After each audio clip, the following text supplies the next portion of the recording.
This is one of the better buildings in North York, Toronto, right at Bayview and Shepherd, known as the Ark Condos. Famous for its design where it looks like a ship in the architecture. It's right next to Bayview Village Mall in the highly sought after area of Bayview Village. It sells at about $1,000 per square foot, and I have listed some of the upsides and downsides of the building. As always, follow me for more. The latest project by Toronto's best condo builder, Tridel, known as the Scala Condos. Just less than a year in age, resides right at Shepherd and Leslie in North York, Toronto. One of its attributes is that it is a quality condo surrounded by very mediocre to average buildings. As we see from this angle, it is also a mixed development with condo townhomes and mid-rises amongst the condo as well. The fact that the surrounding buildings are mostly average to mediocre, here I'm primarily referring to the Concord projects west of this building and the Fairview Mall buildings east of this building, helps this project stand out more. These are some of the best and most luxurious condos in Toronto that not a lot of people know about. It's a very well kept secret. Residing in the sought after community of Bayview Village, these four buildings, 650 Shepherd Avenue East, 660 Shepherd Avenue East, 662 Shepherd Avenue East, and 676 Shepherd Avenue East, provides you with quiet and luxurious end user lifestyle living. I have listed some of the pros and cons. As always, for more on the Toronto condo market and condo building reviews, follow me for more. I've always been fascinated with this Toronto condo building in downtown Toronto, known as 8 the Esplanade, otherwise known as the L Tower. Located at Front Street and Esplanade, its location is outstanding. However, it's not a perfect building by any means. As always, I've included some pros and cons on the screen about the building, what I like, what I dislike, but quickly, it's a 7-year-old building selling around $1,200 per square foot. The building had some controversies. For example, they took a long time removing the construction cranes. Some condo board members were sued for misuse of funds in the past, which is resolved now. Some slight issues with fire alarms, but otherwise the location is 10 out of 10. I'm a big fan of the architecture, it stands out. Also a big fan of the 2-bedroom layouts in this building. Train noises can be a slight issue if you're south facing, but otherwise it's great. As always, follow me for more. The building you're looking at right now is 197 Yonge, otherwise known as the Massey Tower, built upon the heritage building of Bank of Commerce that was formerly abandoned, then was a piano store for a little bit. Located right at Yonge and Queen, very close access to Queen subway station. It's a building that I used to dislike way more than I do now. Nonetheless, it still has issues and some redeeming qualities. As always, the pros and cons on the screen, but quickly put, the building is far more investor friendly than end user friendly. It has some of the best cash flows for a building in downtown Toronto. The studios are really nice with floor to ceiling windows for all unit types, but nonetheless not good for end users. Long elevator wait times, soundproofing is poor, noise travels, and mediocre to at best average build quality. Otherwise, always follow me for more and let me know what you think of this building.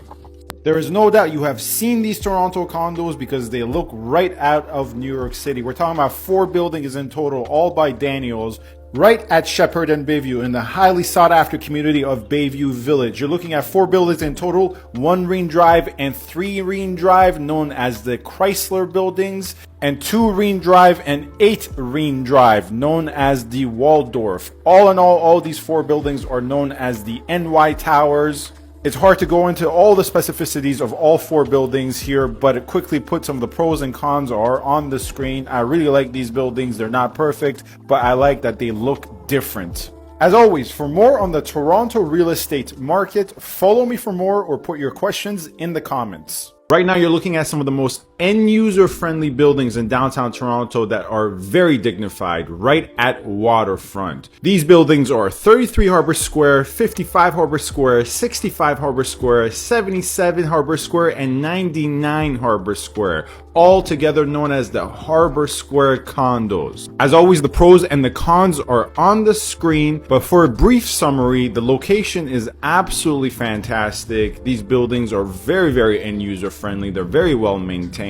However, obviously these buildings are much older, the maintenances are higher, and the ceiling for appreciation is lower. As always, for more on the Toronto real estate market and the Toronto condo market, follow me for more. Those two buildings you're looking at in the distance are 88 and 100 Harbor Street, otherwise known as the Harbor Plaza residence. In age, they're only about 3 to 4 years old, and they're located right at Queens Quay West and York Street West. Overall, you're looking at about 1,300 units between the two buildings. In terms of building quality, it's a mixed bag, but I would say more on the positive side of things. As always, the pros and cons are on the screen. Let me go through them quickly. The location is great. The second floor is connected to the path. The junior bedrooms are actually pretty good in terms of layout, which is rare for new condos. Furthermore, 2 utilities included, which is rare for new condos. However, on the downside of things, the studio layouts are very mediocre. Parking is very scarce. There's a lot of partying happening in the building. Around 70% of the building base are tenants. Minor AC issues, and the higher floors get kind of shaky in high wind environments. For more on the Toronto real estate market, follow me for more or get in touch.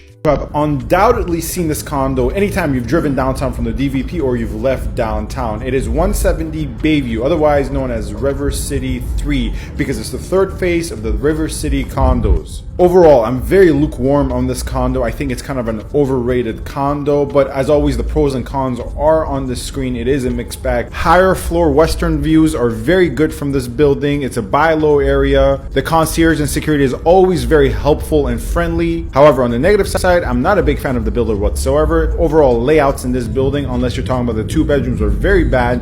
Horrendous junior 1-bedroom layouts where you have to walk through the bedroom to get access to the dining and living. High maintenance per square foot, no utilities included, concrete ceilings, and most units in this building come with a combo washer and dryer, which I'm not a big fan of. As always, for more on the Toronto real estate market, follow me for more. The condo you see over there in the distance is one you've undoubtedly seen anytime you have entered Mimico. It is called 30 Shore Breeze, located in the condo dense community of Mimico in southern Etobicoke. It's a 60-story plus, 700 unit plus condo high-rise that, to be honest with you, in my professional opinion, I'm very lukewarm to negative on. As always, the pros and cons are on the screen, and this is only my opinion. But quickly reviewing everything, the location is amazing. The views from the unit is absolutely great. The amenities are actually very good, but the condo is really struggling with a lot of problems. Airbnbs are allowed units 10 and below, but it's not adhered to strictly. Also, the constant fire alarms have been really problematic, although in recent months they have made significant progress in terms of improving the fire alarm issue. Also, the building unfortunately suffers from bad soundproofing. However, the 1-bedroom layouts for smaller 1-bedrooms is actually pretty decent.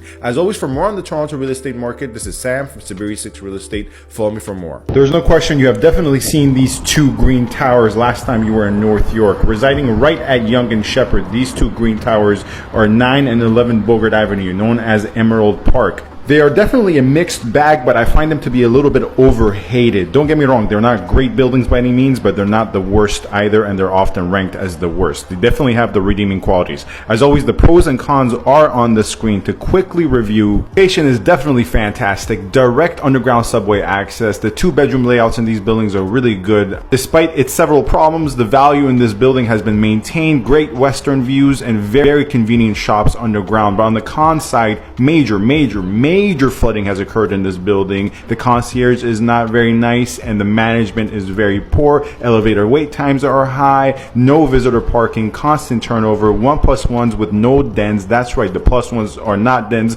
but media rooms, and the maintenance is a little too high. As always, for more on the Toronto real estate market, follow me for more.